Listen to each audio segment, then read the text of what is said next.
sometimes you look at the page, it's like, oh, it's already singing. Oh no, I hear that. So, but just so because I feel terrible, the technology is letting me down here. That particular one, the original lyric was crisp, crunchy, crowded. How did I expect to make it here? Boots, buttons, laces. See my face is filled with dread and fear. Yeah. And you're saying make it here. You would revise the lyric to make it here. I didn't change the lyric. No. Oh, okay. Working as a setter. What I'm saying is, if what I decided to do was run with that instinct that, yes, that's exactly right. That's how this student would sing in this situation. But I invented a little problem for myself. Oh, look at that. Brilliant. Figured it out. I don't know about that, but. Wow. So now, whoops. So now you can actually point out what it Yeah, is. so just the idea, while I was reading through this, the way the two first A's don't stand the same made me think we're dealing with, that the musical setting could be a little Sondheim, Stephen Schwartz knitting, so that This is the the middle first A and the second A there. Yeah. And that it's, punctuated phrases just made me think something that could go on a vamp, that instead of being a square-shouldered melody where you know where all the 8-bar phrases are, it's something that could step out of the form for the first A into something different for the second A, so that rather than getting more rhythmically active to make sure you can get everything within the phrases, you have little units that can extend themselves. Can you give an example of like a vamp of what you mean by that? Yeah. I haven't actually used that term. I think some folks will know it, some won't. Anyone know this one? Soon it's gonna rain. This part that's moving here is the vamp, or you gonna sing? Yeah, sing it. No. Another 100 people just got off the train. I can't actually play and sing it at the same time. I'm realizing as I sing.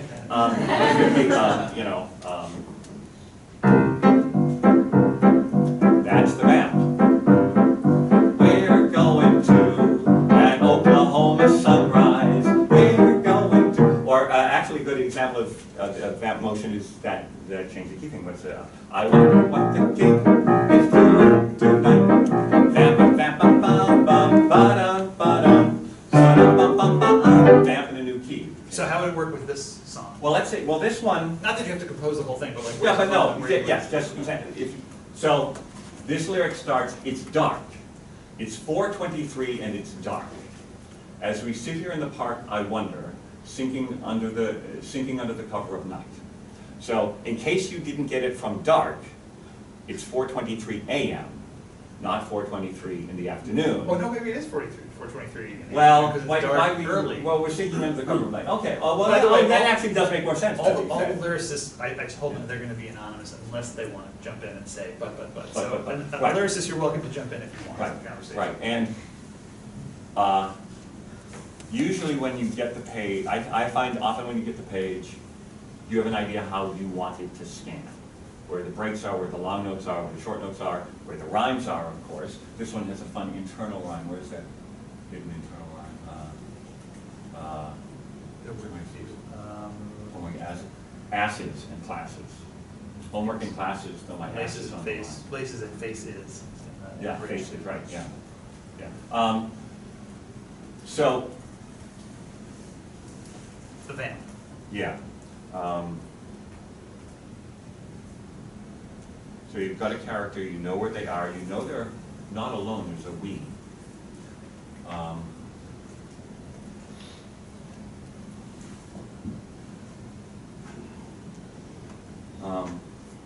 What I'm saying about this, I like that this could be units that break up.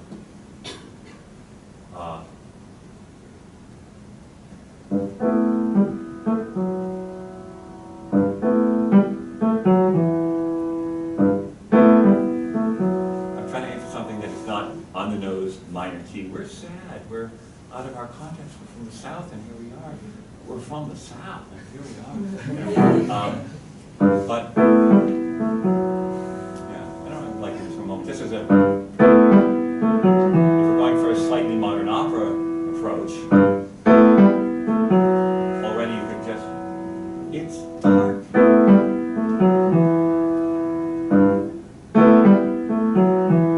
It's 4:23 and it's dark. There's bad improvisation of it, but it's, you know, getting placed. So,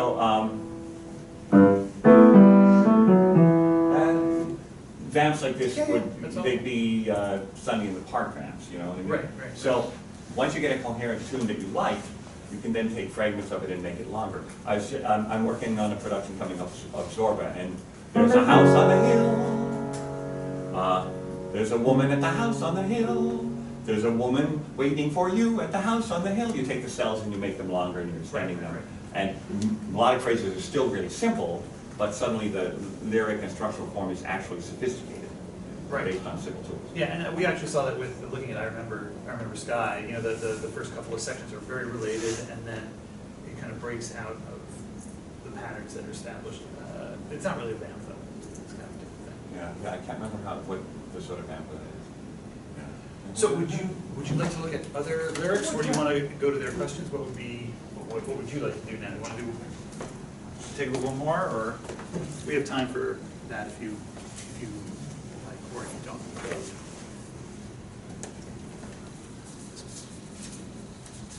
Well, it's smaller print, so it has to work hard.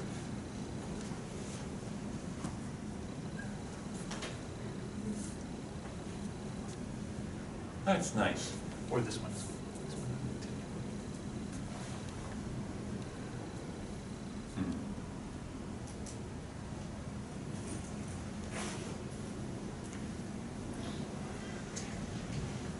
With that one, maybe you could talk about harmonic function, if you want.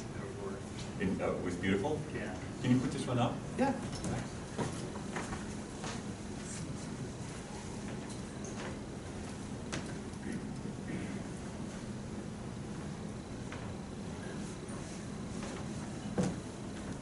I'm actually going to have a minor criticism, and not sure that I'm right, which is really important when you're working with the lyricist, to make sure you're not sure you're right when you think things aren't great. This is very strong. It's tightly written. I think one line sounds to me like a dummy line. A dummy line is something you put in because it's got the rhyme, it's got the stand, but you think you can do something better later. But I could be wrong. Let's see if anyone agrees. But I have to process the words back home. Everything looked the same places and faces with different names. Color was always green. People were just green. Place right along. Okay, so you've got the first day. The autumn leaves are shifting, and a colder breeze is drifting. But it seems to be no one but me stops to think it's beautiful. Now that's tight, it's clear, it sets everything up, and it sets the title word, beautiful, really well at the end of the phrase. You know, even the rhythm can help you, but it seems to be, no one but me stops to think it's beautiful, or stops to think it's beautiful. We talked about inserting pauses, being inspired by a lyric to spend more time on it. And the last A has a conclusion. The winter starts to brew as I'm seeing something new. I knew the key to being free was going somewhere beautiful. Now that's what the character is telling us. Are they telling the truth or are they lying? Let's assume they're telling the truth. It seems a pretty direct lyric that way. It seems almost more like a pop lyric than a theater lyric, because we don't know the whole play involved, or at least as far. But the main thing is that's also structurally tight.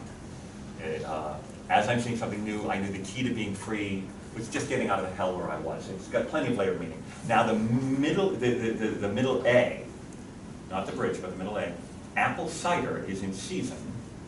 Branches fall without a reason. A great simple rhyme, a great set of colors to put us in our place. With every tree, you can't disagree, the world around you is beautiful.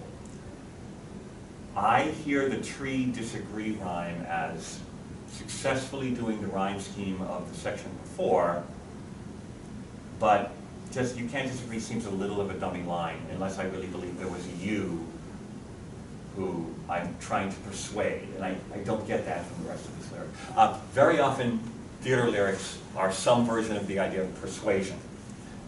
Seduction, defense, misdirection. Very often, I'm singing to someone. It can even be myself. It can be a whole group. But very often, it's one other person. Either they're there or they're not there. And I just have the cards to say that because they're not there. And I'm trying to persuade them. And the persuasion does not go smoothly, or the song could be really short.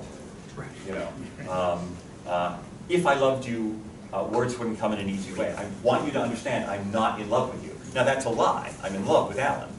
But, but it's the first argument. If I loved you, I'd behave entirely differently than the way I am. My words wouldn't come in an easy way. That's how you know. This is from I'm Carousel. really in love. Yes, it's Carousel. Then the second A is a slight advancement of that. The bridge is longing to tell you, but afraid and shy. I let my golden moments pass me by. Well, that's awfully suspicious. Someone who's explaining why they're not in love is really in touch with what a person in love would feel. Wishing that they could tell you, but being unable. Isn't that the song itself? I wish I could tell you, but I'm unable. So it's sort of revealing more than the singer wants. But the bridge is a different form of persuasion than the first two ways because they weren't working, so I'll try something else. And oops, I've revealed my hand in doing that. So this one, maybe it's, if you know the character thoroughly, and the lyricist, we both have already read the script, but we might interpret it differently. Is there a persuasion here? Yes, I was right to leave, but I don't really believe that. Or you don't believe it, and I need you to understand it. Right.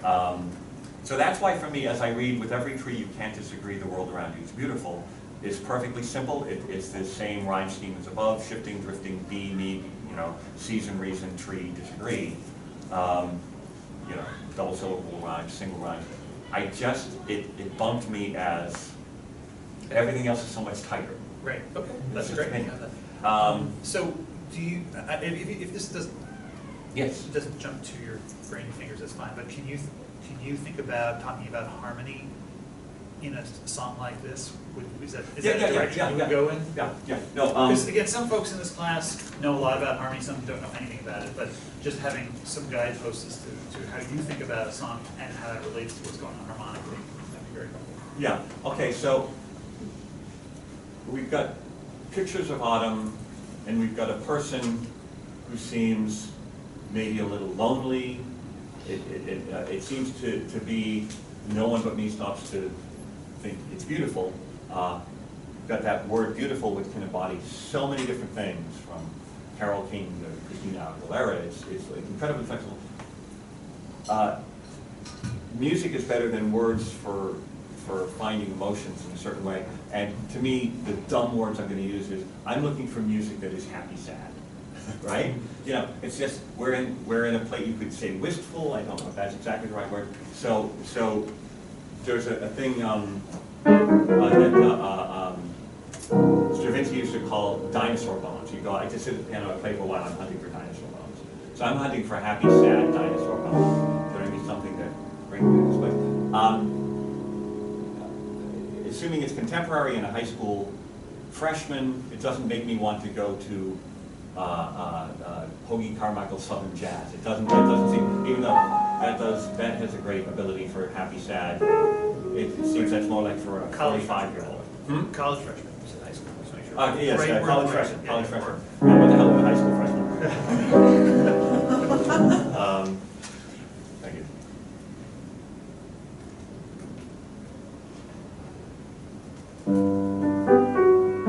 So what do you have a song? Is that the one we were trying to remember? Also, Sondheim says he's a much slower composer than he used to be, because when he was young, he had to make sure his music didn't invoke somebody else's music. Now he also has to not invoke his own. There's so much of it. Well, here's really happy. Here's really sad. Okay. Suspension is nice. What can give it a little more wistful? I mean, well, now we're still in sort of sophisticated jazz. What's the pop version of that? Is often suspending the fifth.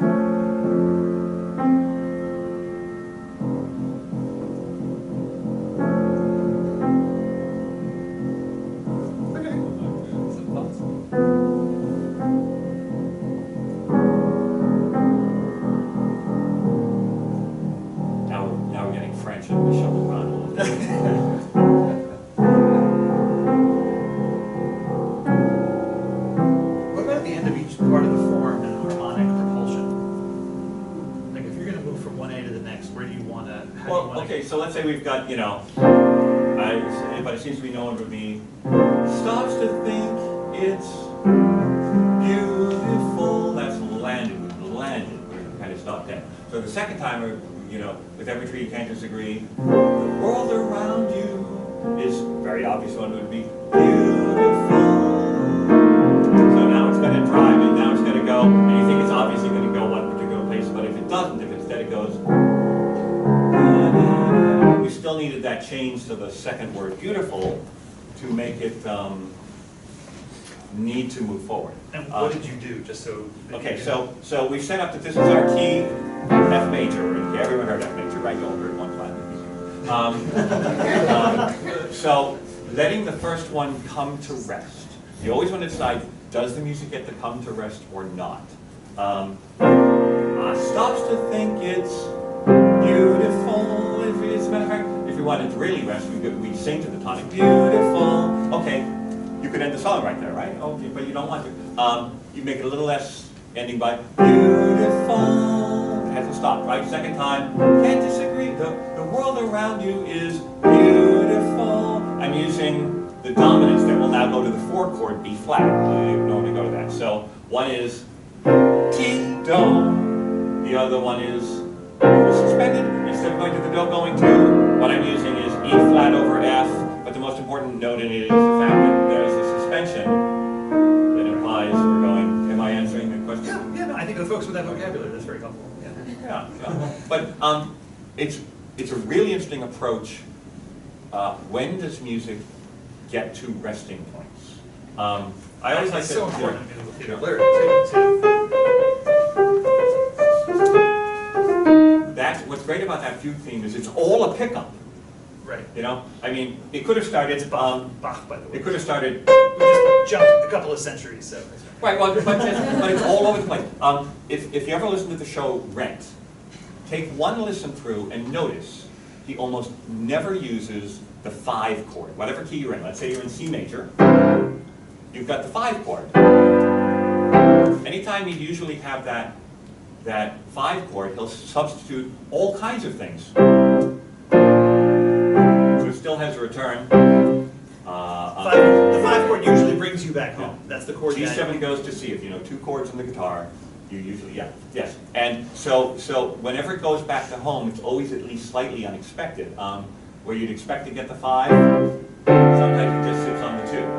Now, another thing composers sometimes do is see how far they can go without ever actually getting to the 1 chord. Wagner spends sometimes 20 minutes getting ready. He's got the 5 chord now, so you're ready to get here, and instead the music goes, you know, so you do not land on 1, and he sees how long you can go without that. A lot of great pop songs do that too. A lot just everything's square. We're starting on 1, and the next chord.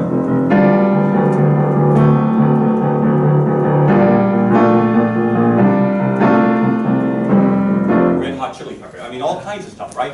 But sometimes they're thinking, what can I do that implies the 1 but you never get there? You can go as far back as Wagner, you go back to classic Broadway, you've got The Promised Kiss of Springtime. Well, that's the 1, but are you sure? Na, na, na, na, na, na. Oh, okay, maybe that's the key we're in.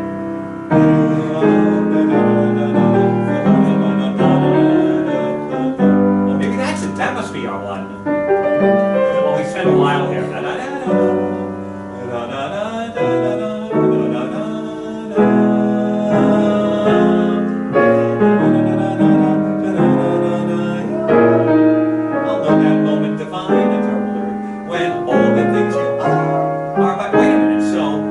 We landed in the middle, we were a half step lower than we thought that it was going to be the real key. Pop songs can do that too, all the time.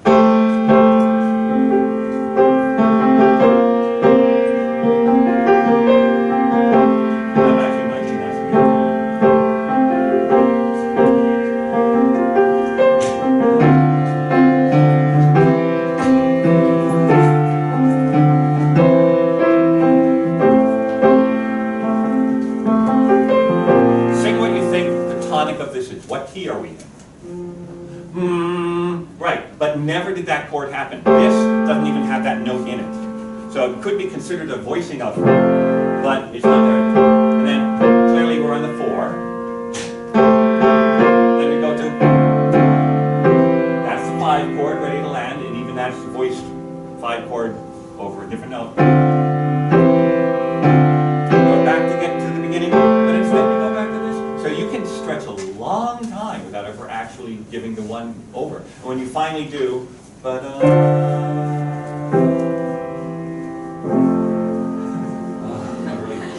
often in pop songs you never will. It'll get there, and they love to end on 4.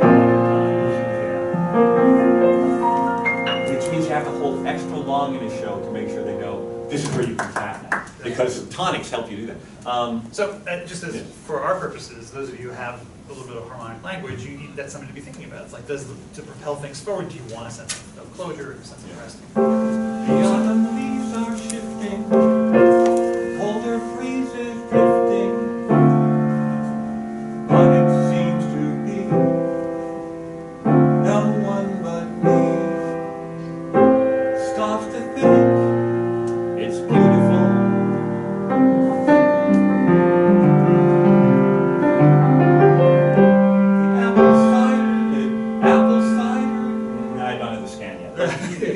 That's great. That's great. Great. Well, I want to make sure we have time for I want to now turn it over. They all have questions. So you're ready to go. I know it's because it's how do you? One of them was your lyric, yeah. No, actually no. But I'm curious. How do you keep the tonic disguised, I guess, and allude to it without sounding like completely directionless? Because I know we have a key, and I know if you stay in like a really good question. Scale, but yeah. Well, and there's two opposite things. That I played a Jerome Kern song called "All the Things You Are," which is kind of a famous historic exploration, and that is concealing the tonic. The little progression I made up there, the pop progression, is absolutely revealing the tonic. We hummed it immediately. Yeah. It's just never using it, right? So there's two opposite things. The answer to your direct question is that each chord has a reasonable feeling of being joined to the one that came before, the one that comes next. In other words, if you're disguising the tonic just by this,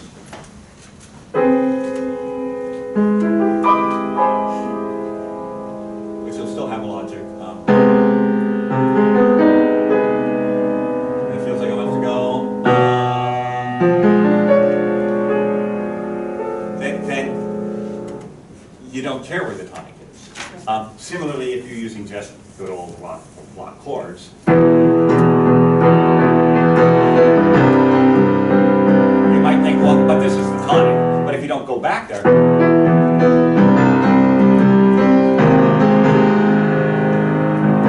you start again, but you're not where you started. You know what I mean? They get to progress against each other, but in no way imply a tonality except that the first chord came first. But yeah, these chords, they're using the cycle of fifths, and that turns out to literally be the tonic, but we're going to hide it by moving on. All these chords,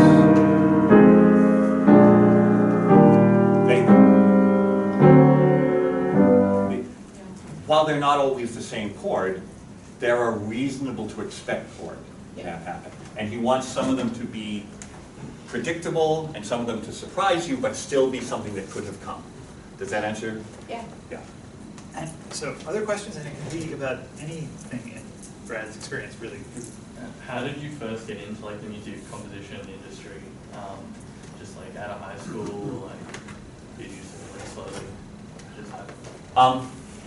I was self-taught at the piano. We had a player piano, so I learned from that. Nature abhors a vacuum. Lots of people like to be on stage. Somebody's got to be playing whatever musical they're in or whatever band they're in or something like that. If you play guitar, somebody who wants to be a lead singer who doesn't play guitar so well will really need you and want you to do that. And there's overlap here, but if you play piano, somebody who's trying to sing old standards or put on a show will really need you. So if you develop a modest amount of skill, which is what I had when I was young, not having any real training, but you're willing to help, there's always somebody who can use your help. If you want to be the lead actor in the musical, there's 20 other people fighting to do that. If you want to help them play rehearsals, they're like, oh, great, so glad you showed up. So much of my early career was, I would show up. Yeah. I played a lot of jazz. That still is a big part of my life, but that didn't become the center of my career because no one's waiting for you to show up for that. In musical theater, the high school musicals, I went to Berklee College of Music for Jazz, right next to, oh, well, it's right in the neighborhood. Right next door was Boston Conservatory. They didn't have enough people playing piano. Can you help us with this? Can you help us with that? I did stuff at Brandeis University because it was just, you know, yeah, it's, had I played trombone, there aren't that many people saying, do you need help? But for me, it was, I'm a piano player, I can understand how to play quiet enough for a singer, you know, I get the priority is them, not me, then you're very useful. Okay. So in modern day musicals, what styles of composition, in particular resolution/techniques, do you think audiences respond best to, just in general? Actually, interesting question. Spring Awakening represents one of the finest examples of pop connected to theater. Now, it's controversial because it's a song cycle and a play, and they don't actually interact. You know, people are using absolute modern idioms when they're singing, and they're speaking a fairly direct adaptation of a pre-turn of the century, last century play. Look at Dear Evan Hansen, maybe an easier to grab example. There were two threads of pop music really affecting Broadway at the turn of the century and going forward. Wicked is actually the best example of one of the threads which was belting really hard a lot. And you know, I mean, it was influenced by American Idol. American Idol has the fallacy that when you're looking for a singer, you're looking for someone who can do absolutely every style and belt really hard a lot. Well, they do it. That doesn't make for great shows often. Wicked's the exception.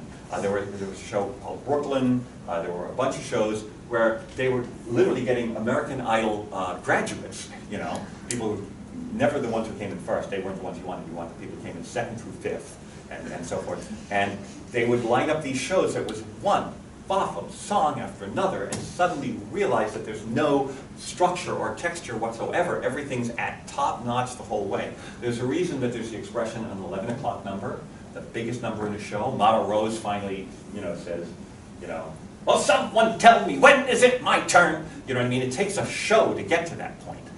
She ends Act 1 pretty big with Everything's Coming Up Roses, but it's topped by Rose's turn. If every show, every song is as high as you can, you've got 3 female leads and they're all trying to see who can get notes first.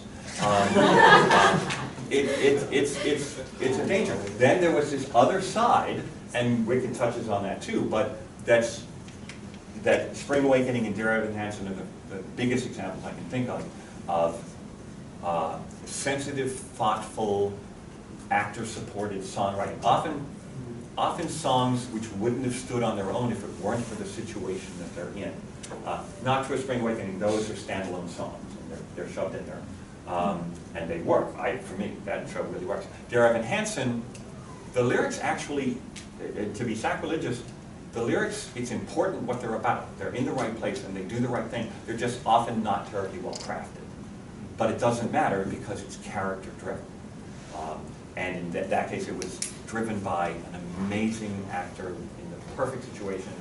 His father was a very experienced Broadway and film producer, Mark Platt. His son, Ben Platt, has this unique voice, and he does something new that I think we're going to see more and more. I think he's affecting a generation of singers. It actually is more operatic than musical theater in this sense. The meanings of what he's saying, often the same phrase, sometimes repeated 14 times or more in the same song. He never sings it the same way twice. He's giving an emotional spin that you absolutely read from where he places in his voice, from where it comes from inside of him. I can sing the same line 14 times. I can even sing it presentably well.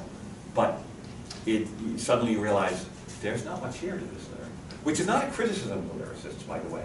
Getting out of the way of something else that's more important. I'm working on Zorba right now with Cameron, and boy, are they good at songs that are barely there. They just give you absolutely what you need to do. The Dear Evan Hansen songs are often in that form.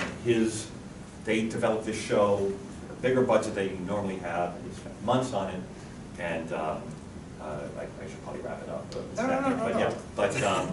But the big headline for that show is placing emotion and movement of emotion and change of state of mind, not in the lyric, not in the text, but literally in where it comes from in the voice. Next question, Jake. Yeah, since you started out with stage work and then kind of moved over and did a lot of work on TV with, Glee and Gilmore Girls, could you kind of talk about some of the challenges of doing that crossover? Obviously, those are like two very different industries. I can't speak to it too well because it was made crazy easy for me, in the sense that Glee drifted a little from the original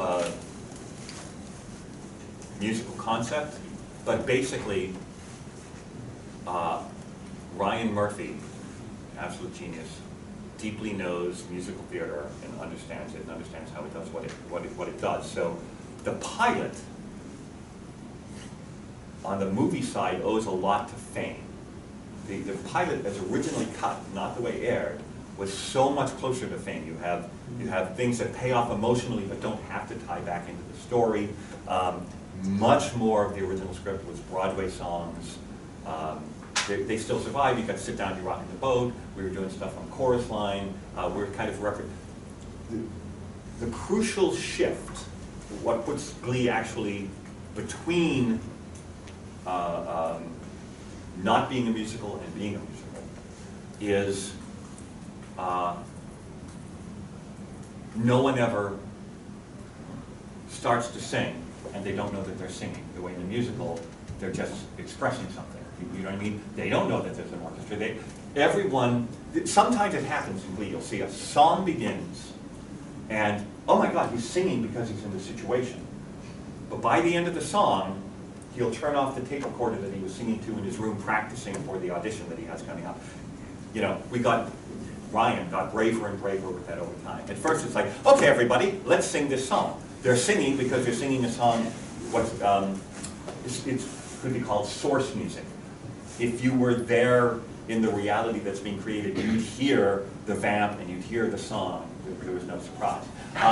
And when he does borrow away from, he gets farther and farther away from, we're clearly in a rehearsal now, where I'm singing into my hairbrush, into my mirror.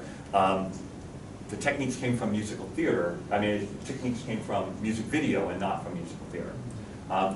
He was right to be afraid of the cop rock problem. Cop rock was the reason there wasn't a musical for 15 years, because that proved you couldn't possibly do a television series that was a musical. It's because you've got these cops and suddenly they're singing. Like, what? It's like, someone says, high school kid says, I don't want to try it for the high school musical. Nobody sings in real life. Now this is an American problem. You go into a pub in Ireland, they just start singing. You go to Hawaii, people are singing all the time. They're humming to themselves. Walkman sales back in the day when you get a cassette tape or, now the iPad, lag in Ireland and Hawaii because why do I need this? I can sing. Right. That was a long answer to that question. He mistakenly brought me in thinking it was going to be much more like musical theater than it ended up being, and by the time it wasn't, I caught on. Next question. Yeah.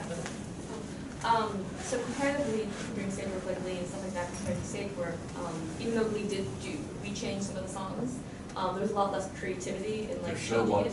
Yeah. How did that affect for someone who you obviously seem 24/7 creative? Did you just keep composing on the side, and did it ever get boring for you just to be sitting there playing the same song you'll know? Well, I will say I was always direct and honest about this because it's kind of a dumb habit of mine, which is they needed creativity less and less as it went along. More and more, we weren't even changing the keys. of the pop song that we were doing. If they wanted to get a really specific guitar solo, it's LA, we would call the guy who'd done that guitar solo and he'd just do it again for us, you know. So yeah, it's true that it became more and more formulaic. TV shows do.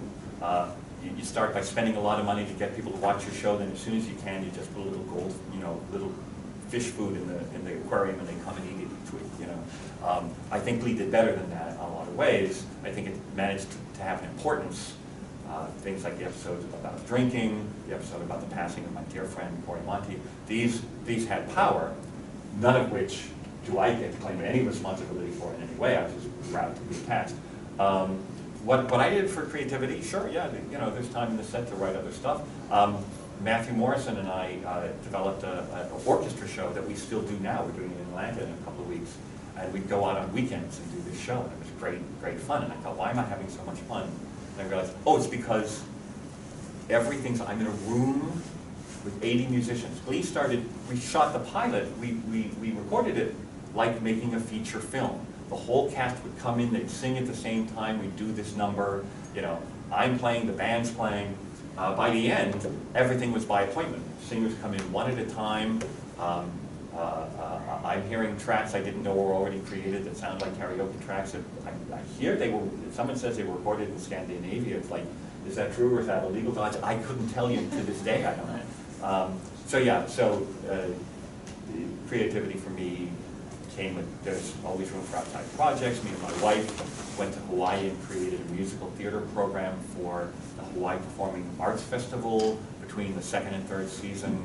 And it's still standing to this day, as far as I can tell. We've been back. So, you know, yeah. Kind of outside of Glee, because you just spoke to your experiences on that, but when you're creating arrangements for covers or, you know, just different stylistic arrangements of songs, what's the difference in your creative process for composing for that as opposed to completely new material? I spend a great deal of my time doing arrangements, making arrangements. A lot of the same skill set is employed. I actually do a lot of arrangements and then I do a lot of orchestrations. Okay. Now whether it's original music or arrangements, that to me is a huge divide. Arrangement is open to everything. You want the artist involved, you want to hear what they think might be fun, you want to jump on that and expand on that. Then once you're orchestrating, you want to be an accountant with a green visor on your head and going, these are resources I have, how can they support the emotions that are all there? It's still creative, you want to support it, but you don't want to go backwards and change the work that you found right. You want to be dutiful and responsible and treat a bassoon with respect, so you're not asking it to play in that flute range. Right. You know? They feed each other well, I find. I do more arranging, I think, than composing because more often a phone rings and someone says, we'd like you to arrange for this. A lot of them don't say, we'd like you to do, we have no idea what it is, but go ahead and start making, you know. And does that sort of answer your question? Yeah, definitely. Yeah. Got time for one or two or three more. Next question. I know you all have questions. Be bold. You flinched. Yes, go. When you're working on a creative project, how do you, I guess something that has more liberty and maybe less strict deadlines, how do you decide when something's done or when you're finished working on that piece? That's a really interesting thing. I like to see a spectrum, and for some reason I put two artists at the end of it. One is Elizabeth Swados, and the other is Leonard Bernstein as a composer. Now him you've definitely heard of, her you might not have heard of. She wrote far more than Bernstein ever did. She wrote a Broadway show called Runaways, an incredible little review called Nightclub Cantata, and many theater pieces until she stopped doing that and started writing children's books. And then one of the reasons she wrote so much is she was not an editor, she couldn't edit, she didn't care to edit, she felt creation was an act of excretion, and once it's done, I'm done. She'd declare herself finished. Excretion's not the perfect word. What's one from plastic? Extrusion, let's call it extrusion. And it limited her in a way. The ratio between her creativity, which was very creative, and her critical or self-critical apparatus so favored the creativity side that she could write 5 shows in a year without any trouble, you know, and in the middle fit doing underscoring for somebody's play. Bernstein was so self-critical that basically he stopped composing for like the last 3 or 4 years of his life, and even before that, things would come out few and far between. And that self-criticism, the more he conducted, the more he got deeply into the work of other great composers, the less he was able to continue composing on his own. His conducting career didn't impinge on his composing career just because of the time it took. It's because it made him so, how can I present this as finished? I like deadlines. You know, the structure helps. Structure helps a lot because the goal isn't to do the very best thing the world's ever seen. The goal is to do the best I can do with the resources allotted me, including time. So it's a personal struggle where people have to set it their own way. I'm okay listening to art that I can tell is unfinished, including Elizabeth Stiles. It's just interesting. I deal with that all the time too. In fact, I'm planning on spending some time to take all these things that I wrote on deadline that I'm kind of happy with, but if I go back and like look at them again, I could. You know, that's a dangerous rabbit hole. I guess so. I guess it is. One more question? Yeah. Why do you think Ryan Murphy has created works that resonate with so many people? Why do I think Ryan Murphy has created works that resonate with so many people? Yeah. He's got his finger on the pulse, man. But to be more specific and real, when we started Glee, he was so good, and he was in his 30s. He was so good at understanding where pop culture would go, which unknown artists would be big. We filmed things, in some cases, 8 months in advance of them being on the air, and when they arrived, he was dead right. And it became difficult to say, are you right because you're making it happen, or are you right because that's how good you are? But over time, by season 6 of Glee, he's not that in touch with that specific thing. You know, so he went to the part of himself that is in touch with timeless and timely weirdnesses of the human psyche. You know what I mean? My joke about American Horror Story, it's just Glee, but without the songs. You know? That's his absolute genius. That he's, I mean, he can tell you fearless, awful things about his own relationship with his mother, growing up. When I first met him and started working with him, I thought, what's interesting, and this sounds negative, and I don't mean it negative, he's a man whose charm, and he's charming, is based on being repulsive. Kind of. You know what I mean? And it's not exactly fair to say, but there's an element to that. And there's a fearlessness to him. We had people criticized the plot in Glee where Mr. Shu's wife had a fake pregnancy and wear a pregnancy badge. And I was there when we were taking a bunch of questions from the Foreign Press Association, the Golden Globes people, and said, but come on, that's just absurd. I mean, you know, it takes you out of what could otherwise be real. And I'm like, the reality of Glee, sure, okay. And he said, you know, that's fair, and I got that criticism. Here's the thing, my mom had 3 of those kinds of pregnancies. I thought it was kind of normal, you know. And not only for that to be true about him, but for him to be able to say that, where most people would protect that and hide that fact and just say, hey, it's creative, you like it or you don't. There's a fearlessness about it. Well, Brett, thank you so much for all your...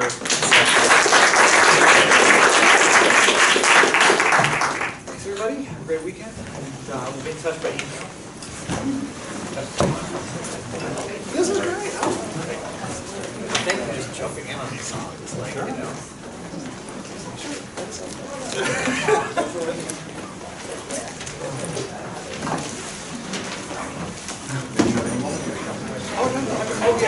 Oh yeah, folks, bring your assignment. Sure. So I think like on